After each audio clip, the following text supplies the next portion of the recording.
नमस्कार, स्वागत आप सभी का। आप देख रहे हैं अमरुजाला.com। आपके साथ मैं हूं प्रतीक्षा।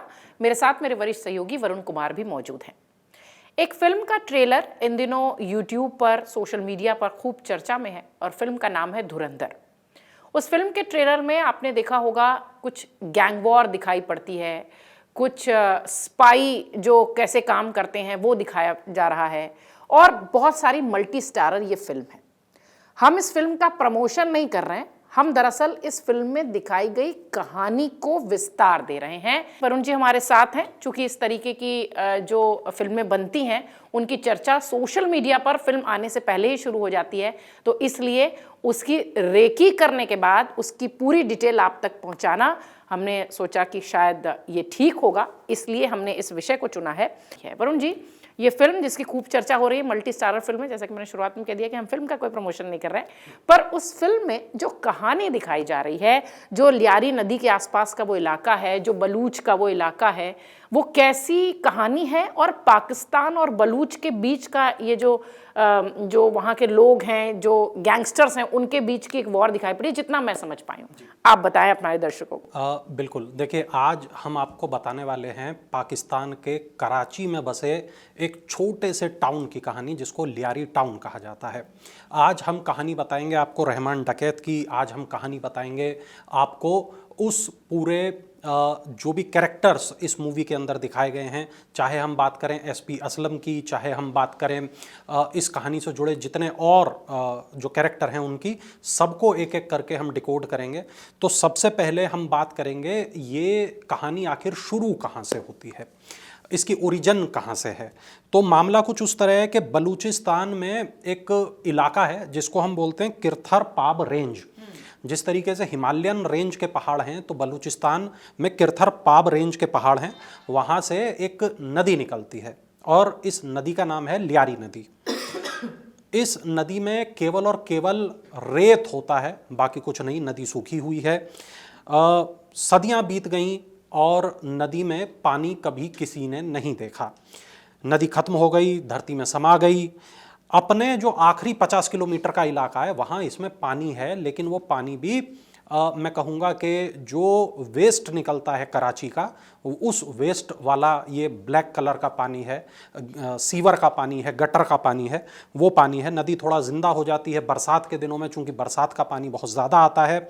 और ये चूँकि जो कराची शहर है वो बसा हुआ है अरब सागर के किनारे, तो वहाँ पूरा जो इलाका है वो थोड़ा दलदली इलाका है। और ये जो पूरा दलदली इलाका है, यहाँ मैंग्रोव के पेड़ बहुत होते हैं, घना जंगल होता है। तो अब घना जंगल तो बचा नहीं, चूँकि जब शहर बसा तो घना जंगल काट दिया गया। लेकिन यहाँ पर लियार के पेड़ किसी ज़माने में होते थे, जो कि मैंग्रोव की प्रजाति का ही एक पेड़ हुआ करता है। लियार के पेड़ जो है उनको सिंधी भाषा में माना जाता है कब्रिस्तान के पास उगने वाले पेड़, या कब्रिस्तान की खामोशी वाला इलाका। वहां ये लियारी नदी भी उसी, चूंकि वो बागान था पूरा लियार का, इसलिए रखा गया जी।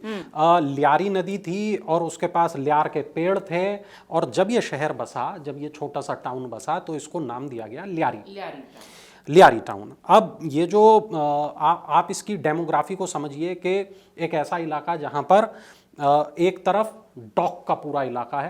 कराची चूंकि एक पुराना बंदरगाह रहा है, वहाँ पर डॉक का बहुत काम होता है, और वहाँ जो समुद्री जहाज़ पहुँचते हैं वहीं पहुँचते हैं।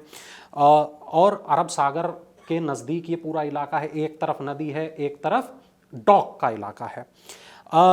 इसके बाद में आप इस तरीके से समझिए कि इस प्रकार के जो इलाके होते हैं वहाँ पर बहुत सारे लोग मजदूरी करने के लिए आते हैं, जिसमें बलोच लोग आए, जिसमें सिंधी लोग आए, जिसमें गुजरात के लोग पहुँचे, जिसमें सिद्धी लोग पहुँचे, कच्छ से आने वाले मछुआरे वहाँ पर पहुँचे, खाना बदोश वहाँ पर पहुँचे। ये इस तरह मान लीजिए कि ये पूरा जो इलाका है मज़दूरों का इलाका है। और डॉक में जो लोग मजदूरी किया करते थे, डॉक में जो लोग काम किया करते थे, यानी बंदरगाह में जो लोग काम करते थे, वो लियारी में रहते थे। ये तो हो गई वरुण जी लियारी का जो पूरा स्ट्रक्चर है। मैं चाहूंगी कि आप ये भी बताएं कि कैसे जुल्फिकार अली भुट्टो से, कैसे पाकिस्तान के इतिहास से ये इलाका जुड़ता है और क्यों उसकी चर्चा होती है। बिल्कुल, देखिए पाकिस्तान पीपुल्स पार्टी, उसके जो प्रमुख थे उनका नाम था जुल्फिकार अली भुट्टो। 1960-1970 का जो दशक था उसमें इन्होंने क्या काम किया कि जो बलूचिस्तान के कुछ विद्रोही थे, जो अपराधी थे, उनको इस इलाके में उन्होंने बसाना शुरू कर दिया। ऐसा इसलिए उन्होंने किया कि जो वोट हैं इस इलाके के, वो वोट उन्हें मिलते रहें, जो अपराधी हैं वो वहाँ उनका दबदबा रहे और वो वोट पीपीपी को दिलाते रहें। इसके बाद बदले में भुट्टो की जो सरपरस्ती है वो इन अपराधियों को मिलेगी और इसके बाद ये जो मजबूत गढ़ थे पीपीपी के या हैं, उसमें लियारी सबसे ऊपर अभी भी बना हुआ है। आप ये समझिए कि जो जुल्फिकार अली भुट्टो थे वो पाकिस्तान के प्रधानमंत्री रहे 14 अगस्त 1973 से लेकर 5 जुलाई 1977 तक, करीब 3.5 साल, पौने 4 साल के करीब वो वहाँ प्रधानमंत्री रहे। अब वहाँ पर एक सैन्य अध्यक्ष थे जिनका नाम था मोहम्मद जियाउल हक। उन्होंने भुट्टो के ऊपर आरोप लगाए, कहा कि भुट्टो अपना काम ठीक से नहीं कर रहे हैं। भुट्टो को गिरफ्तार किया गया, सार्वजनिक रूप से उनको फांसी दे दी गई भुट्टो को और 1979 में ये फांसी दी गई। अब ये जुल्फिकार अली भुट्टो को तो फांसी दे दी गई, लेकिन जो जियाउल हक थे वो खुद राष्ट्र के प्रमुख बन गए, सैन्य प्रमुख बन गए। और यहाँ पर जुल्फिकार अली जो भुट्टो थे, उनके जो दोनों बेटे थे, उन्होंने अल जुल्फिकार नाम का एक आतंकी संगठन बना लिया। मुर्तज़ा भुट्टो और शहनवाज भुट्टो, ये दोनों जुल्फिकार अली भुट्टो के बेटे थे। इन्होंने आतंकी संगठन बनाया, अल जुल्फिकार इसका नाम रखा। इसके बाद जियाउल हक की जो सैन्य हुकूमत थी उसको ख़त्म करना और भुट्टो के नाम को वापस लेकर आना, ये इस आतंकी संगठन का उद्देश्य था। अब जो बेनज़ीर भुट्टो, जो पाकिस्तान का राजनीति में बहुत बड़ा नाम रही, वो भी जुल्फिकार अली भुट्टो की बेटी थी। तो जो बेनज़ीर थी इनको नज़रबंद कर दिया गया और इनके जो दोनों भाई थे वो आतंकवादी बन गए। अब इनकी जो शादी हुई वो आसिफ अली जरदारी से हुई। आसिफ अली जरदारी भी पाकिस्तान के प्रधानमंत्री रहे। अब जो इनके बेटे हैं बिलावल भुट्टो, वो वर्तमान राजनीति में सक्रिय हैं। तो भुट्टो परिवार का वहाँ बहुत दबदबा रहा है और इनका कनेक्शन उसी लियारी इलाके से होता है जहां उनके हार्डकोर वोटर्स थे जी।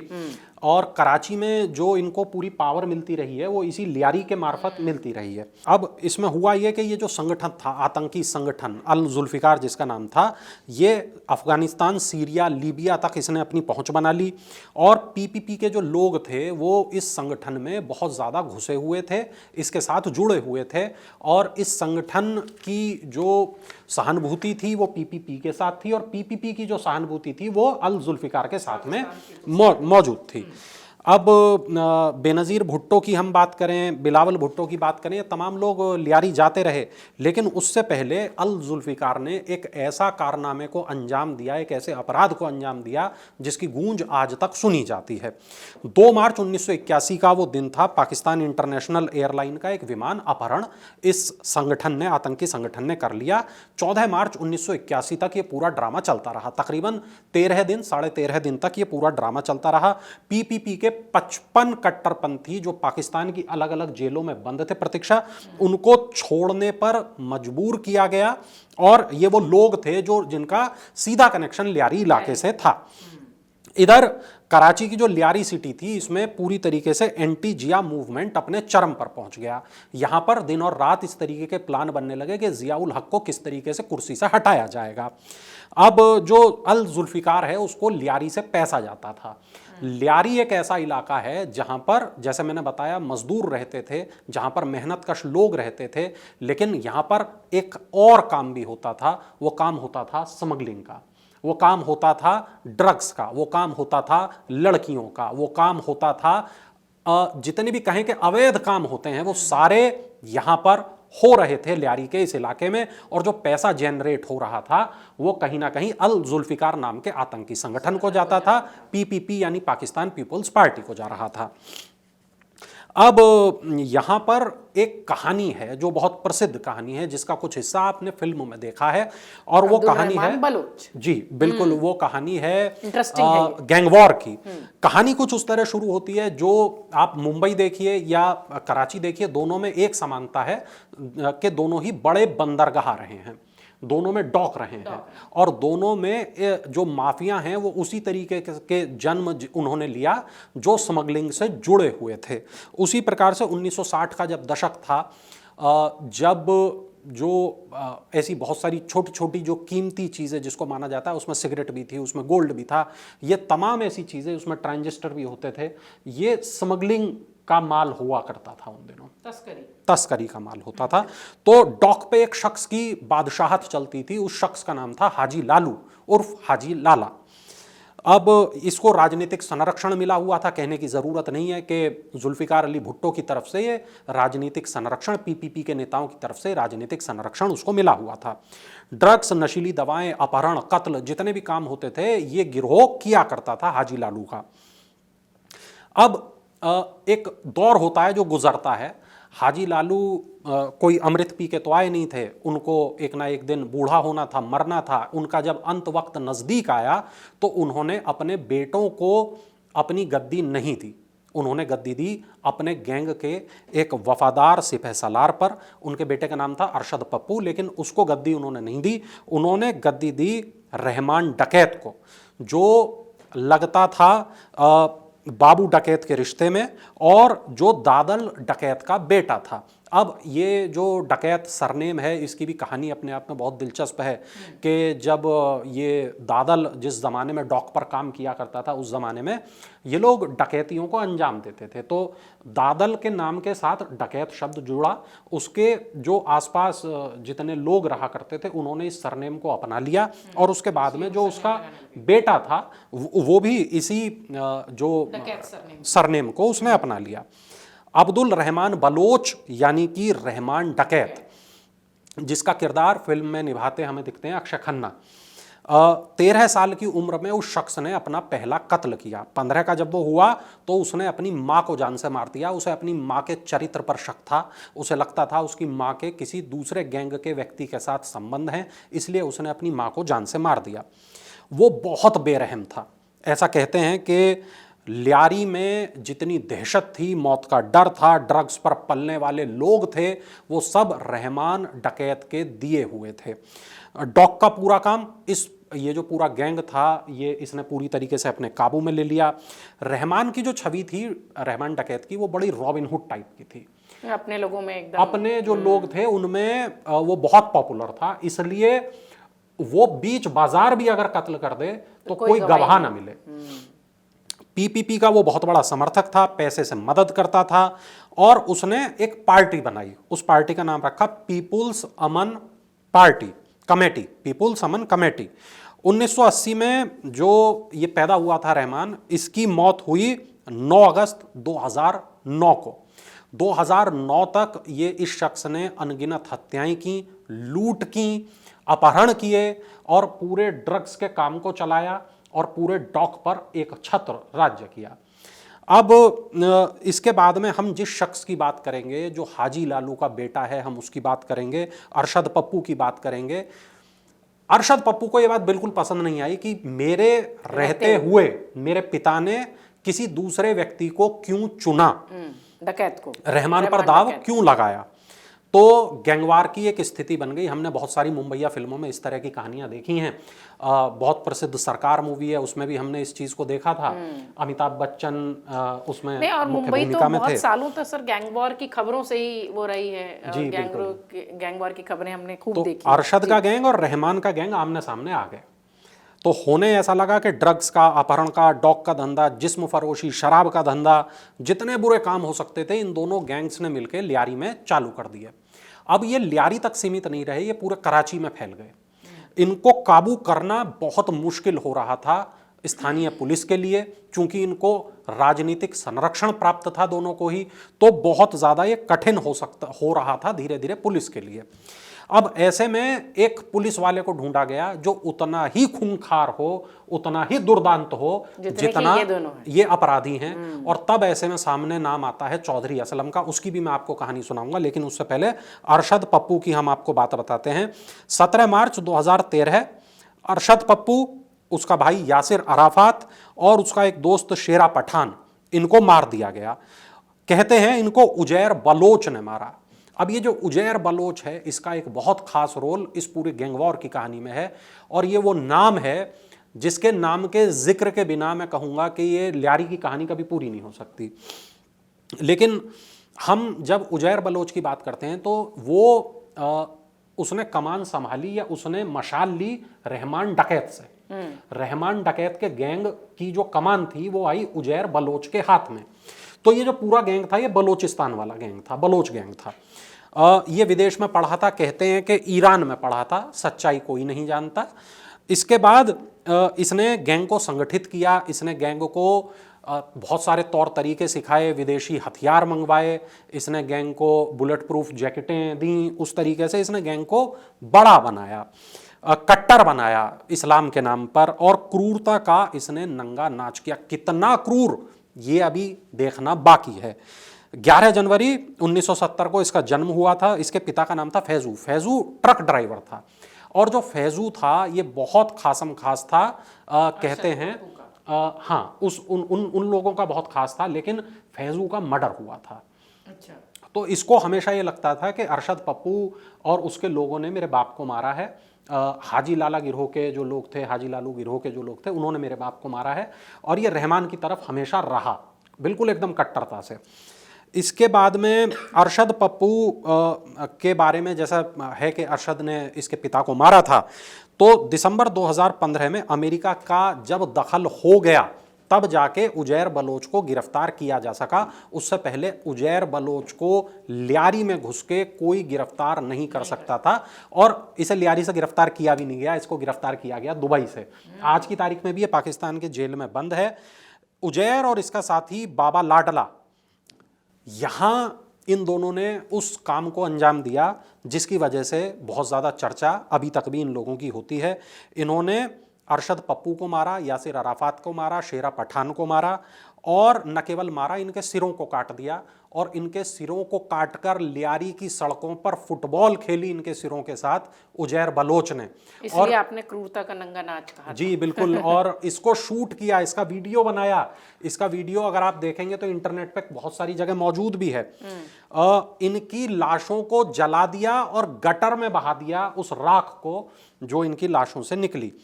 अब जिस आदमी की मैं बात कर रहा हूं, एसपी मोहम्मद असलम खान यानी चौधरी असलम, उस व्यक्ति की हम बात करते हैं। सिंध पुलिस का यह शख्स, जिसके बारे में कहा जाता है कि ये उतना ही दुर्दांत, उतना ही निर्मम, उतना ही बेरहम था जितना इस गैंग के लोग थे।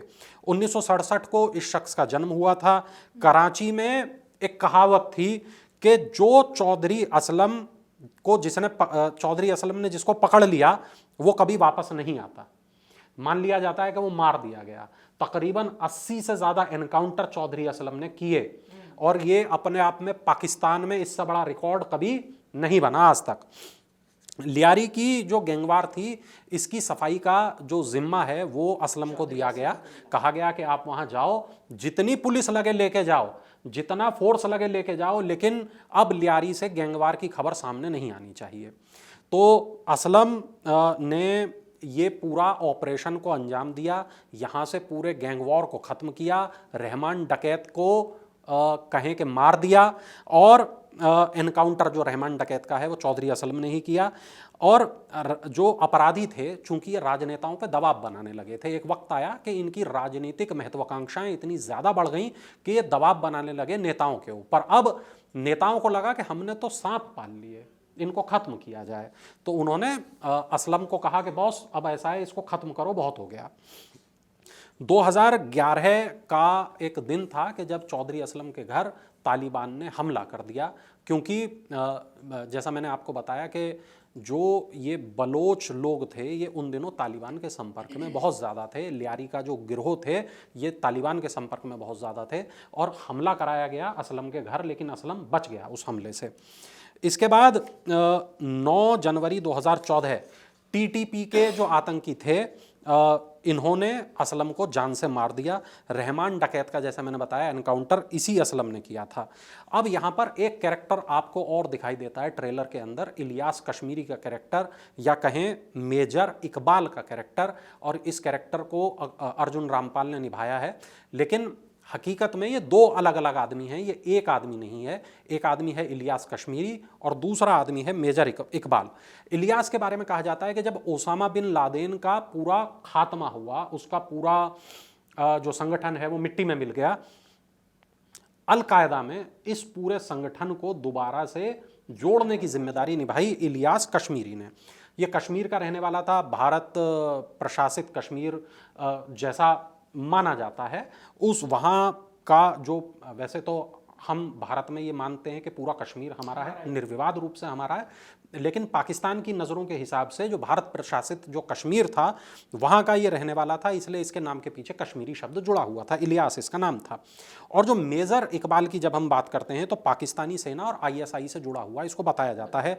और 26/11 का जो हमला था भारत के ऊपर, जो बहुत कहें कि बहुत बड़ा, भारत के ऊपर सबसे बड़ा आतंकवादी हमला था, उसके जो सूत्रधार लोग थे उसमें से एक था मेजर इकबाल।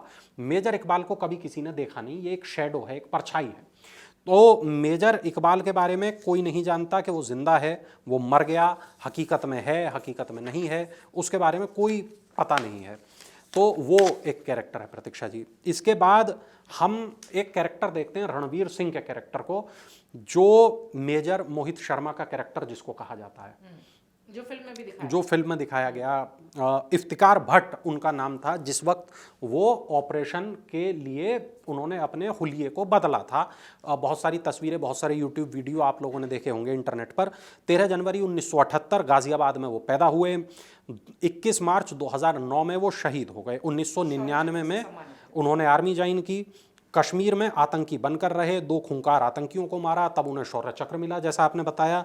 और जब वो 21 मार्च 2009 को आतंकियों से लड़ते शहीद हुए तब उनको मरणोपरांत अशोक चक्र से सम्मानित किया गया। ये आप गौर करेंगे तो 3 अलग अलग कहानियां हैं। एक कहानी लियारी की कहानी है, एक कहानी मेजर मोहित शर्मा की कहानी है और एक कहानी मेजर इकबाल की कहानी है। तो ये 3 कहानियां हैं। इनका जो कॉमन जो रूट है वो लियारी है, चूंकि कराची डॉक रूट है और ऐसा माना जाता है कि लियारी से जो आतंकवाद का पैसा है वो आता था और कश्मीर में जो आतंकवाद होता है उस आतंकवाद में इस पैसे को लगाया जाता था। ISI इस पैसे से फल फूल रहा था, इसलिए इन तीनों कहानियों को कंबाइंड करके मूवी में दिखाया गया है। लेकिन हकीकत में ये 3 पूरी तरीके से अलग कहानियां हैं। इसके अंदर जो कॉमन चीज है वो लियारी टाउन का इलाका है, लियारी टाउन, लियारी घाटी और ये जो तमाम जो गैंगस्टर्स हैं, हाँ, उनकी गैंग, जिनके बारे में मैंने आपको बताया। इसमें आप सोचिए कि बीच सड़क पे सिरों को काटकर जहां फुटबॉल खेला गया, ऐसा एक शहर, एक ऐसा टाउन, एक ऐसा कस्बा जहां पर कहें कि बात बात पर गोलियां चलती थी, खुलेआम ड्रग्स बिकती थी।